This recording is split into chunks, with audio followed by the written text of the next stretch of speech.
Student இன்னைக்கு நாம் group 4க்கு தேவையான இந்திய ஆறுகள் பற்றி பார்க்கலாம். தீபகற்ப ஆறுகள், இமயமலை ஆறுகள் என்று இரண்டு வகைப்படும் இந்திய ஆறுகள். தீபகற்ப ஆறுகள் கிழக்கு நோக்கி இருக்குது. அது மகாநதி. என்னென்ன ஆறுகள்னால் மகாநதி, கோதாவரி, கிருஷ்ணா, காவிரி ஆகிய 4 ஆறுகளும் தீபகற்ப ஆறுகள்.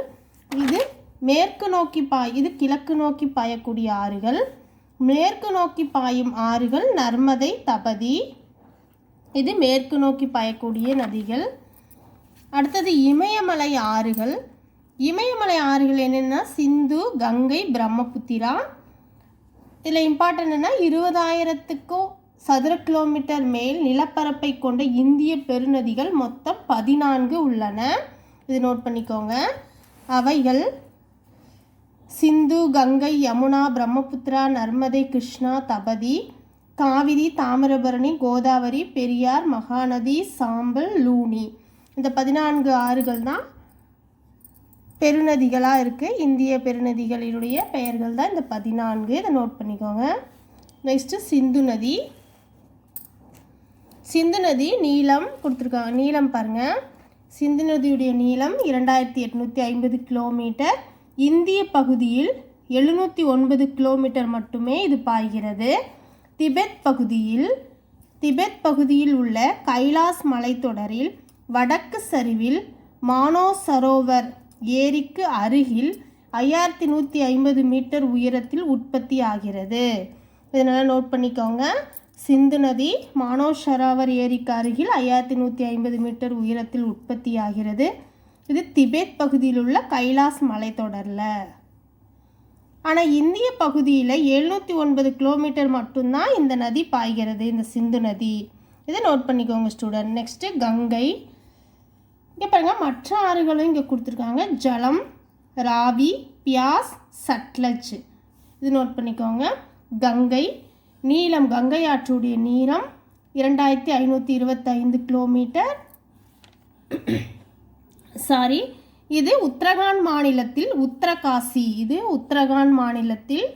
உத்தரகாசி மாவட்டத்தில் 7010 மீட்டர் உயரத்தில் கங்கோத்ரி பனியாற்றில் இருந்து பாகிரிதி எனும் பெயருடன் உற்பத்தியாகிறது. அது என்ன பெயருடன் உற்பத்தியாகிறது கங்கை அப்படின்னா பாகிரிதி எனும் பெயருடன் உற்பத்தியாகிறது. இது கங்கோத்ரி பனியாற்றில் இருந்து பாகிரிதி எனும் பெயருடன் உற்பத்தி ஆகிறது. ஸ்டூடெண்ட், நாம் இந்திய ஆறுகள்லேருந்து குரூப் 4ல் நம்ம கொஸ்டின் எதிர்பார்க்கலாம். பாருங்கள், நதிகளுடைய பெயர்கள், அது தோற்றம், இடம், திசை மற்றும் சேருமிடம் நோட் பண்ணி சொல்கிறேங்க. ஸ்டூடெண்ட், இந்திய நதிகள் தோன்றும் இடம் மற்றும் திசைகள், சேருமிடம் பார்க்கலாம். சிந்து நதி ஃபஸ்ட்டு, கைலாஸ் திபெத்து, திசை வடக்கு மேற்கு, சேருமிடம் அரபிக்கடல்.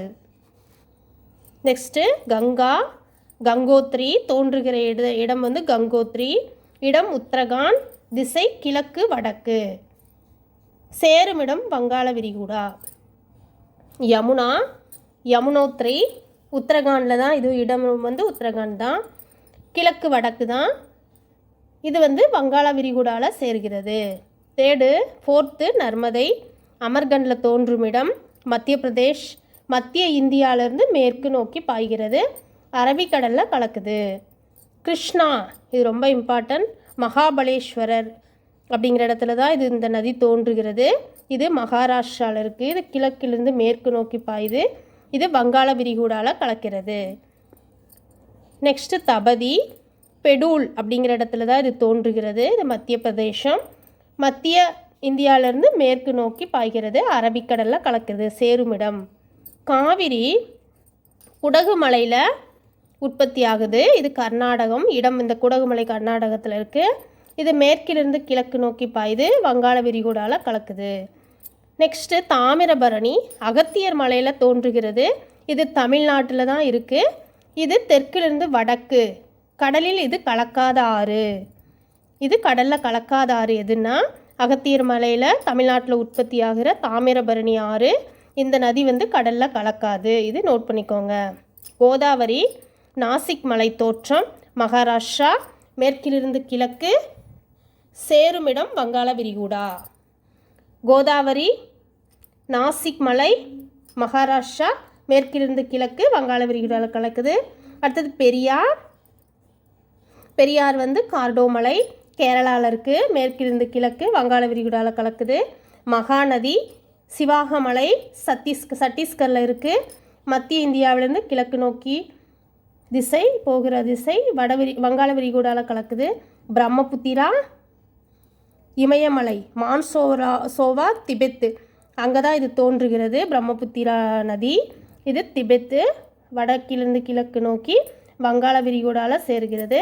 அடுத்தது வைகை பெரியார் பீடபூமியிலிருந்து தோன்றுகிறது தான் வைகை.